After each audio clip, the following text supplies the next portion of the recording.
하나님의 말씀을 받들어 봉독할 때에 살아계신 하나님의 음성을 들으시기 바랍니다. 여호와께서 이르시되 패역한 자식들은 화 있을진저 그들이 계교를 베푸나 나로 말미암지 아니하며 맹약을 맺으나 나의 영으로 말미암지 아니하고 죄 위에 죄를 더하도다. 그들이 바로의 세력 안에서 스스로 강화하려 하며 애굽의 그늘에 피하려 하여 애굽으로 내려갔을 때 나의 입에 묻지 아니하였도다. 그러므로 바로의 세력이 너희의 수치가 되며 애굽의 그늘에 피함이 너희의 수욕이 될 것이라. 그 고관들이 소안에 있고 그 사신들이 하네스에 이르렀으나 그들이 다 자기를 유익하게 하지 못하는 민족으로 말미암아 수치를 당하리니 그 민족이 돕지도 못하며 유익하지도 못하고 수치가 되게 하며 수욕이 되게 할 뿐임이니라. 내게 짐승들에 관한 경고라. 사신들이 그들의 재물을 어린 나귀 등에 싣고 그들의 보물을 낙타 안자행에 얹고 암사자와 수사자와 독사와 및 날아다니는 불뱀이 나오는 위험하고 공고한 땅을 지나 자기에게 무익한 민족에게로 갔으나 애굽의 도움은 헛되고 무익하니라. 그러므로 내가 애굽을 가만히 앉은 라합이라 일컬었느니라.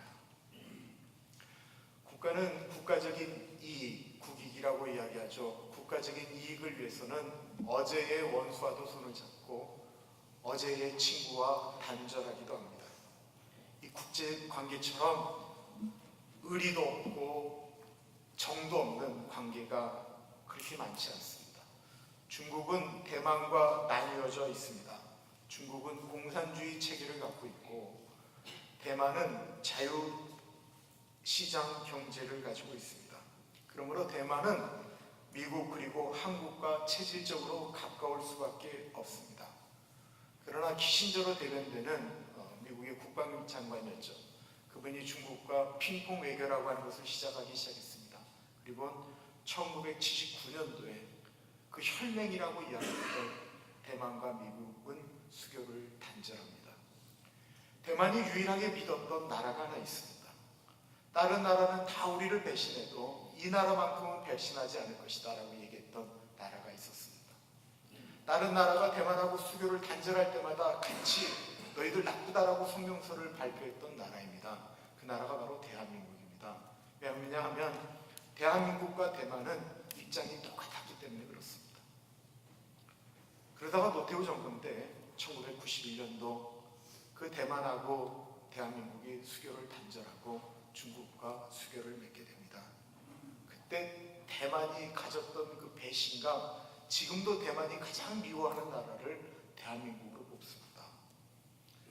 그리고 107년 동안 대만만이 유일한 중국이라고 이야기하고 인정했던 나라가 남미에 하나 있습니다. 대만의 여자 총통이 되자마자 가장 먼저 방문했던 나라입니다. 혈맹 관계라고 이야기하는 것인데 그 나라가 올해 6월 12일 날 대만과의 관계를 끊고 중국과 수교를 맺습니다. 파나마입니다.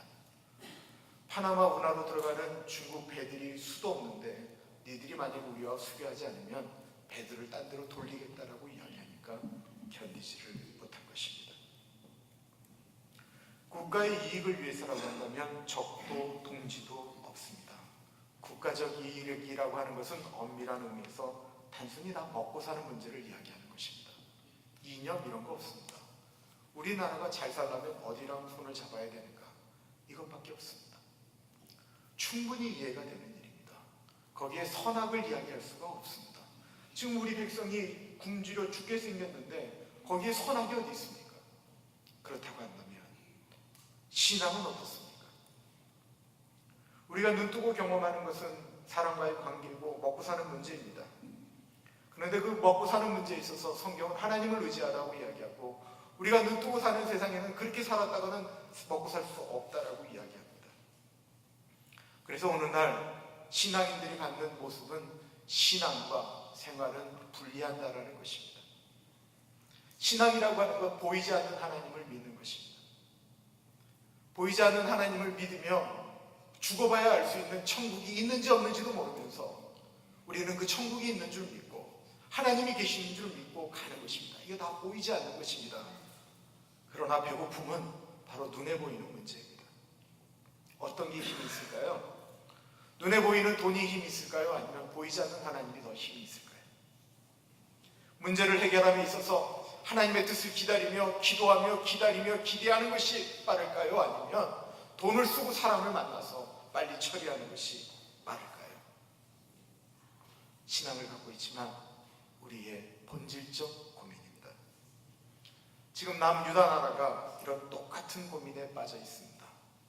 지금 남유다는 있는 그대로 풍전등화와 같습니다. 아시리아라는 나라가 북방에서부터 내려오기 시작합니다. 지금의 시리아라고 하는 아람을 물리치고 이스라엘과 혈맹의 나라였던 형제 국가였던 북이스라엘을 무너뜨리고 남유다 쪽으로 내려오기 시작합니다. 이 아시리아는 보통 얼마나 무섭고 잔인한지 모르겠습니다. 그들은요, 반항을 하면 사람의 가죽을 먹였습니다.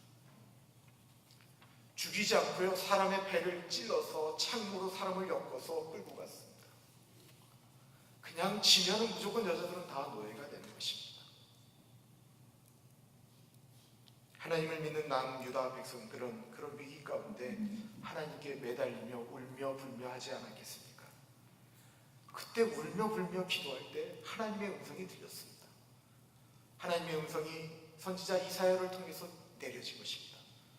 내가 너희들의 기도를 들었다. 너희들은 움직이지 말고 나의 때를 기다리라는 것입니다. 백성들이 고민이 생겼습니다.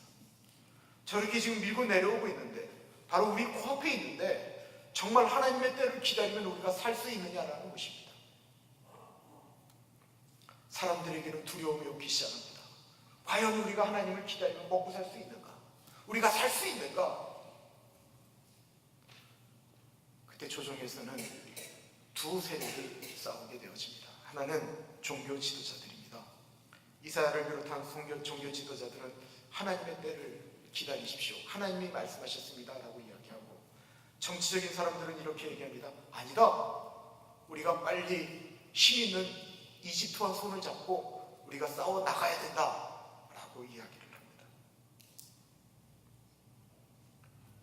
결국 누구의 목소리가 이겼냐면 이집트를 의지하자라고 하는 정치적인 목소리가 이겼습니다.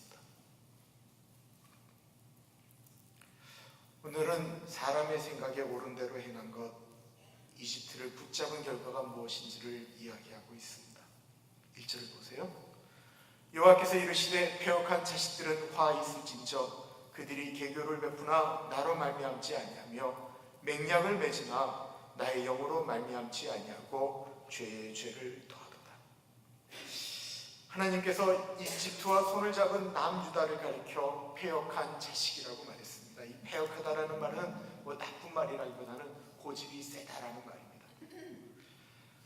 하나님이 뭐라고 말씀하셨냐면 패역한 자식이라고 얘기했습니다. 패역했지만 하나님께는 자식입니다. 자식이 있기 때문에 하나님이 여러 번 얘기했다라는 것입니다. 너희가 그렇게 가면 안 된다, 아버지로서 말씀하셨다라는 것입니다. 그들을 보호하는 하나님으로 말씀하셨다라는 것입니다. 우리가 사랑하는 자식에게 계속해서 반복해서 너 그렇게 하면 안 된다라고 얘기했던 것처럼 끊임없이 얘기했다라는 것입니다. 그럼에도 불구하고 하나님의 말을 듣지 않았다라는 것입니다. 하나님이 얼마나 그것이 가슴이 아팠는지 1절에 나로 말미암지 않고라고 하는 표현을 2번이나 씁니다. 나로 말미암지 않고 너희가 약속을 하고 나의 영으로 말미암지 않고 너희가 죄의 죄를 더한다. 하나님이 누구랑 우리가 손잡는 것을 막느냐, 그거 아닙니다. 하나님이 정말로 이스라엘에게 이야기해 주고 싶은 것은 너희가 지금 의지하려고 하는 그 이집트는 너희들한테 전혀 도움이 안 된다라는 말씀을 하신 거였습니다. 근데 그 말을 들으려고 하지 않았다라는 것입니다. 하나님, 내가 이 줄을 잡으려고 하는데 이 줄이 썩은 동아줄입니까? 아니면 든든한 줄입니까? 하나님께 여쭙지 않았다라는 것입니다. 왜 그랬을까요? 보이지 않는 하나님은 너무 멀리 있는 것 같고 애국으로 돌아가고 싶은 그 옛날 노예적인 속성이, 그 DNA가 이스라엘 백성에게 흘러가고 있었기 때문에 그렇습니다. 돌아가고 싶은 옛날인 것입니다.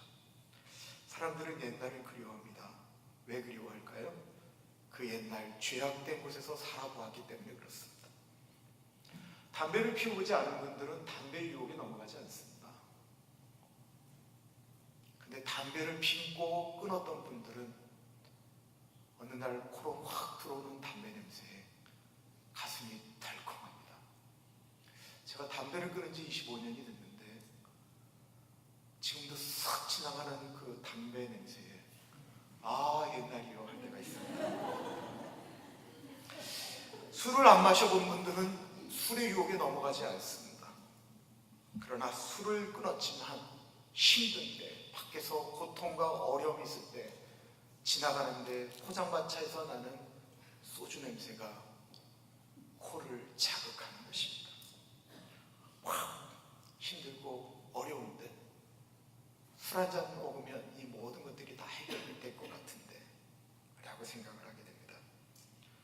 도박을 안 해본 분들은 도박에 잘 넘어가지 않습니다. 그런데 한번 도박에 손을 냈을 뿐만 아니라 딴 경험이 있는 분들은 그 도박의 유혹을 물리치기가 참 어렵습니다. 라스베가스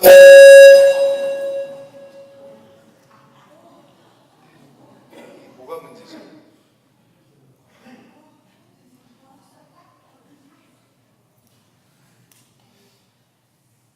제가 이거 끌까요?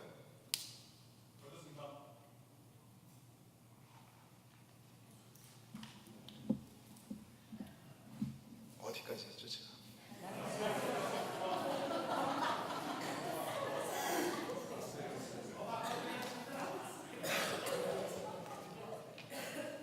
너무 좋으시죠? 라스베가스를 가는 분들은 모두 다 의기양양한 모습으로 갑니다. 그분들 중에 돈 잃을 것이라고 생각하는 분 한 분도 없습니다. 왠지 가면 딸 것 같은 예감이 듭니다. 왜 그래요? 경험해 보았기 때문에 그렇습니다. 예수 믿기 전에 사주팔자 궁합을 보셨던 분들이 있습니다.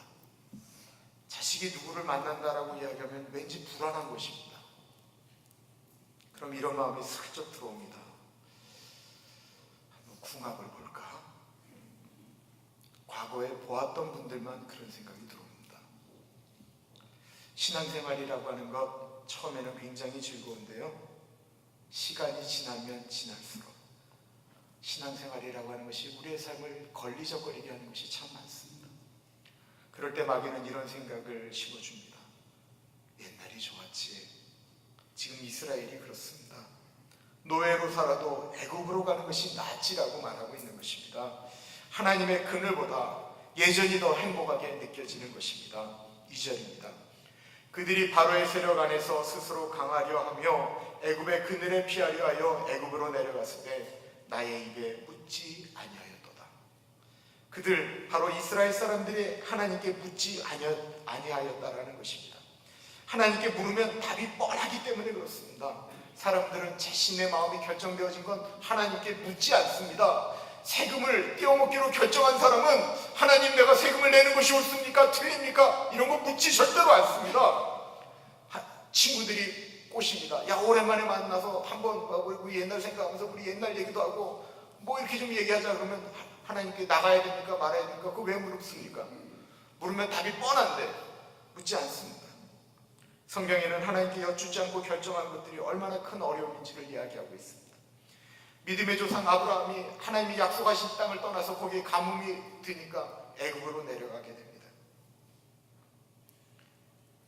애굽으로 내려가니까 큰일이 벌어졌습니다. 애굽 왕이 가만히 보니까 아브라함의 아내 사라가 꽤 이쁜 것입니다. 한눈에 반한 것입니다. 아브라함이 눈치가 빤하지요. 애굽 왕이 아브라함에게 묻습니다. 그 여자는 누군고? 아브라함이 얘기합니다. 제 여동생입니다. 믿음의 사람이라고 불렸던 아브라함도 이집트를 그늘로 삼으려고 하자 그런 일이 벌어졌습니다. 과연 그 애굽의 그늘이 하나님의 그늘보다 안전한 곳이었을까요? 3절을 보세요. 그러므로 바로의 세력이 너희의 수치가 되며 애굽의 그늘의 피함이 너희의 수욕이 될 것이라. 바로의 세력을 붙든다라고 하는 것은 썩은 동아줄을 붙잡는 것과 같았다라는 것입니다. 애굽은 그늘이 되기는커녕 애굽도 곧 망하기 일보 직전이었다라는 것입니다. 하나님은 이집트가 곧 망한 집인 것을 알고 계셨는데 남유다는 그것을 모르고 하나님께 여쭈지 않고 이집트를 그늘 삼아서 내려갔다라는 것입니다. 4절을 보세요. 그 고관들이 소안에 있고 그 사신들이 하네스에 이르렀으나 그들이 다 자기를 유익하게 하지 못하는 민족으로 말미암아 수치를 당하리니 그 민족이 돕지도 못하며 유익하게도 못하고 수치가 되게 하며 수욕이 되게 할 뿐임이니라. 애굽이 가장 강성할 때 애굽을 나타내는 것은 피라미드죠. 왕권이 강화되면 강화될수록 그 왕이 힘을 썼으면 힘을 쓸수록 만들어진 것은 큰 피라미드입니다. 그런데 이때가 지금으로부터 2800년 전이거든요. 그때부터 애굽의 왕조는 급속하게 내려가기 시작했습니다. 이 소안이라고 하는 곳에 보관들이 있었다라고 하는 건 수도를 다 옮겨야 될 입장이었다라는 거예요. 왕권이 더 이상 그 자리를 자리를 잡지 못하고 지방의 토우들이 힘을 쓰기 시작하니까 왕권이 급격히 내려가기 시작했습니다. 그 이후로는 피라미드도 만들어지지 않았습니다. 더 이상 이집트라고 하는 나라가, 바로라고 하는 왕이 자기의 힘을 쓸 수가 없게 되었다라는 것입니다. 이집트는 지금 자기가 자기 나라를 다스리는 것도 어려운 지경이었습니다. 그런데 자신들 보고 도와달라고 얘기하니 그 소리가 들렸겠습니까? 사람에게 도와달라고 하는 건 모두 다 빚입니다. 나중에 다 갚아야 됩니다. 세상에 공짜가 어디 있습니까? 더군다나 나라가 나라에게 도움을 요청할 때 공짜가 있을까요? 사드가 공짜입니까? 근데 이집트는 돈만 받고 전혀 도움이 되지 못했습니다. 가서 도움도 못 받고 무시와 어려움을 겪었습니다. 그래서 선지자 이사야는 이 일을 가리켜 수치와 수욕이라고 하는 단어를 계속해서 쓰고 있습니다. 혹시 이런 경우를 경험해 보신 적 있습니까? 내 일이 지금 어렵습니다. 무슨 돈을 얻어다가도 이걸 좀 메꿔야 됩니다. 그래서 친한 친구에게 돈을 구합니다. 그리고 이걸 메꿨습니다. 나중에 갚을게. 그러나 이 일은 밑 빠진 독에 물 붓는 것입니다. 빌려서 넣어도 아무런 소용이 없습니다. 그래서 내 인생은 다 망가진 다음에 그 친구를 볼 때마다 빚쟁이 같은 마음으로 사람을 쳐다봐야 되는 것, 이 세상에 공짜는 없습니다.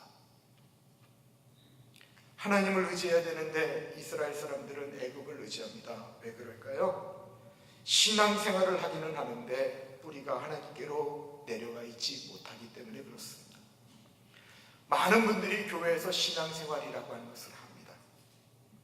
우리가 찬양하고 기도하고 예배드릴 때는 우리의 내면의 뿌리가 어디로 가 있는지 전혀 모릅니다.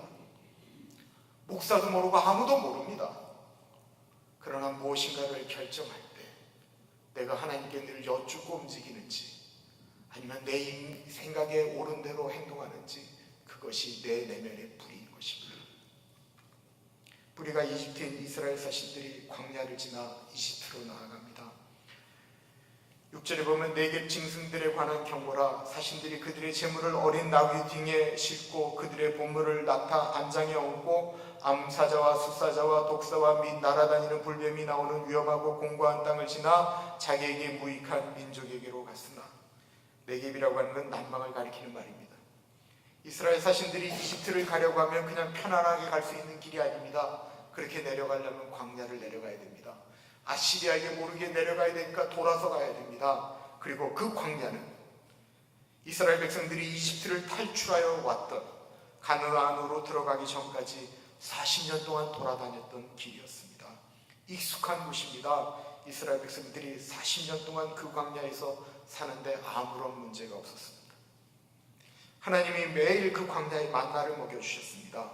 밤에는 불기둥과 낮에는 구름기둥으로 지켜주셨습니다. 그래서 이스라엘 사람들은 그때를 생각하며 그냥 내려가면 되겠지라고 생각을 하였습니다. 그러나 그 광야는 자신들이 40년 동안 머물렀던 광야가 아니었습니다. 하나님이 지켜주셨던 그늘이 거쳐지자 그 광야는 살벌한 곳이었습니다. 원래 살벌한 곳이었는데 몰랐던 것입니다. 사신들이 내려가는데 숫자사자들이 나타나서 나귀와 낙타를 잡아먹습니다. 불뱀이 나와서 사신들을 뭅니다. 정갈들이 나타납니다. 세상이 흉흉하니까 도적대들이 나타납니다. 그렇게 살벌한 곳인 줄 몰랐습니다. 왜 몰랐을까요? 하나님이 함께 하실 때는 안전한 곳인데 하나님이 보호하지 않으니까 그런 곳이 된 것입니다. 예전에는 동네마다 무당집이 참 많았습니다. 저희 아버지가 연희동에서 목회할 때 그 바위산이라고 그러거든요. 거기는 다 무허가 집들만 있었습니다. 저희 아버지가 목회하는 그곳 그 뒤에는 창녀촌이 있었고요, 모래내촌이 흘러갔고요, 그리고 모래내 시장이 있었습니다. 저희 교회로 오는 세 번째 전체 집이 무당집이었습니다. 아버지랑 그 집을 지나갈 때는 전혀 무섭지가 않았습니다. 아버지가 거기를 대고 막 이렇게 뭐라고 기도하면 저도 그냥 손좀 막 이러고 기도하고 지나갔습니다. 그런데 밤에 제가 혼자 거기를 지나가려고 하니까 무서워서 갈 수가 없습니다. 문을 확 열고 무당이 와서 내 목을 채가면 어떻게 되나 라는 생각이 드니까 너무 무서운 곳입니다. 그래서 거기를 지나갈 때는 무조건 눈 감고 막 달려갔습니다. 어느 날 내가 지나가는데 문이 확 열린 적이 있습니다. 그때 제가 비명을 지르며 도망갔습니다. 그리고 나부터는 거기를 지나가는 것이 너무 무서운 것입니다. 그래서 제가 아버지 흉내를 냈습니다. 사탄아 물러가라. 하나님은 이렇게 한국말로 얘기하면 안 들어주실 것 같아서 아버지 비스코리며 귀신아 물러가라, 귀신아 물러가라.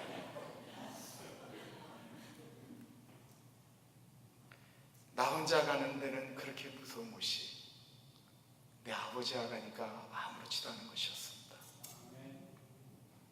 그런데 그 좋으신 하나님, 40년 동안 먹이시고 입히셨던 그 하나님을 버리고 애굽으로 나아갑니다. 7절입니다. 애굽의 도움은 헛되고 무익하니라. 그러므로 내가 애굽을 가만히 앉은 라합이라 일컬었느니라. 가만히 앉은 라합이라고 일컬었다고 합니다. 우리가 생각하는 그 기생 라합하고 이름이 똑같은 거라고 생각하는데 아닙니다. 사람의 이름이 아니고요, 물에 사는 괴물, 보통 악어라고 이야기합니다. 악어는 가만히 있잖아요.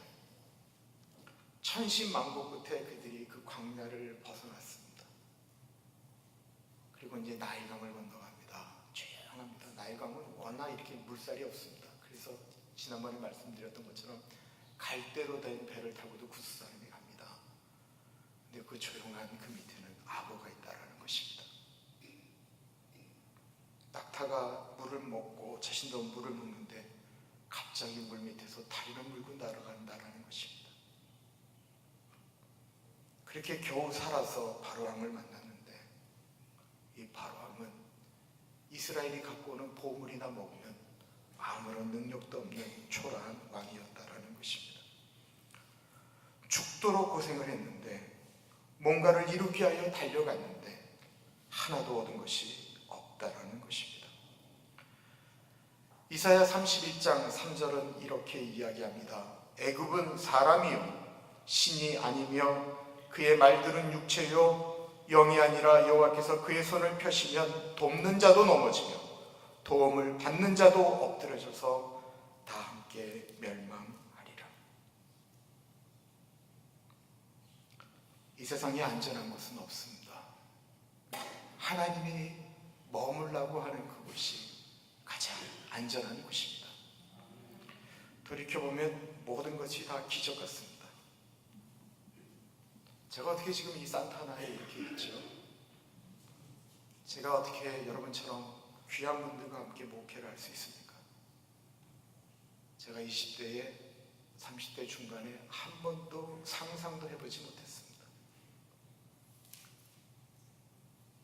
그러나 이렇게 있는데 힘든 일이 없었겠습니까? 많았습니다. 여러분들도 많으셨을 것입니다. 그런데 우리는 지금 이 자리에 있습니다. 지금까지 자라온 것이, 지금까지 여기 있는 것이 우리의 힘입니까?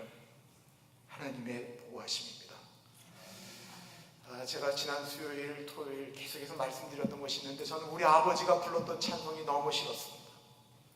그런데 지금은 저도 우리 아버지가 불렀던 찬송을 나의 고백으로 할 수가 있습니다. 지금까지 지내온 곳 주의 크시는 은혜라 한이 없는 주의 사랑 어찌 이루 말하랴 자나깨나 주의 손이 항상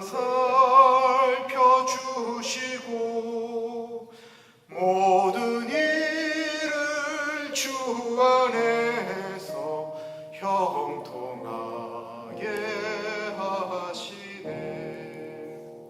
한번 해볼까요? 지금까지 지내온 거 시작.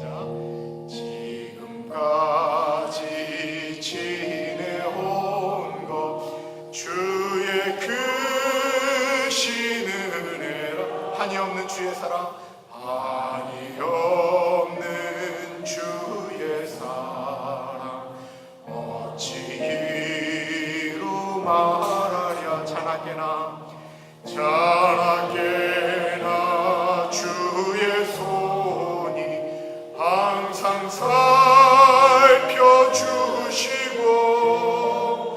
모든 일을 주 안에서 형통하게 하시네. 저에게 이 미국에서는 애굽이 없었습니다. 돈 빌릴 애굽이 없었습니다. 찾아갈 애굽이 없었습니다. 미국에 왔는데 만날 사람이, 갈 곳이 한 군데도 없었습니다. 물론 목회를 했기 때문에 돈 좀 빌려달라고 하면 빌려주실 분들 계셨습니다. 그런데 나중에 관계를 생각하면 힘들다고 돈 빌릴 수가 없었습니다. 미국 오는 날부터 바라보았던 것이 있다고 한다면 하나님 뿐이었습니다. 믿음이 좋았어요? 아닙니다. 쳐다볼 구석이, 갈 곳이 없었기 때문에 그렇습니다. 제가 집사람을 좀 바라본 적이 있었습니다. 미국에 오기 전에 저는 공부를 하고 집사람은 떡을 썰며 일을 하겠다라고 이야기한 적이 있었습니다. 날 교회 갔다 오다가 제가 저녁에는 택시 운전을 했는데 그 가는 사람이 너무 공고해서 집으로 가서 집사람에게 얘기했습니다. 미국에 오기 전에 당신은 일을 하고 나는 공부를 하겠다라고 이야기하지 않았느냐. 그 일을 들으면 우리 집사람이 얼마나 가슴 아파야 돼요. 근데 눈을 동그랗게 뜨고 얘기하는 거예요. 하나님이 나한테 지금은 아기를 살펴보라고 이야기하고 계셔. 제가 그때 알았어요. 세상에 믿을 거는 한 놈도 없다. 오직 하나님 한 분뿐이다. 제가 그걸 그때 안 거예요. 사랑하는 여러분, 미국에 사는데 나는 아무것도 바라볼 곳이 없다. 그 때문에 너무 힘들어하지 마십시오. 아무것도 바라볼 수 없기 때문에 하나님을 바라보면 되는 것입니다. 아무도 나를 알아주지 않아요. 나는 한 곳이 되는 곳이 없어요. 여러분 너무 그렇게 힘들어하지 마세요. 그래도 우리 먹고 살고 있어요. 하나님을 바라보며 살아가면 우리 다 늙어갑니다. 다 늙어가면 다 평등해집니다. 건강했던 분들도 병들어 가고요. 모든 것들을 가졌던 분도 먹는 거 다 비슷해집니다. 그러나 우리가 훗날 하나님을 바라보며 살았던 사람과 그렇지 않은 사람은 이야기하는 것이 다를 것입니다. 그때 하나님 바라보길 잘했지. 그때 애굽에 손 내밀지 않은 거 잘했지. 그런 간증이 우리의 삶에 늘 나타나기를 기도합니다. 기도하겠습니다.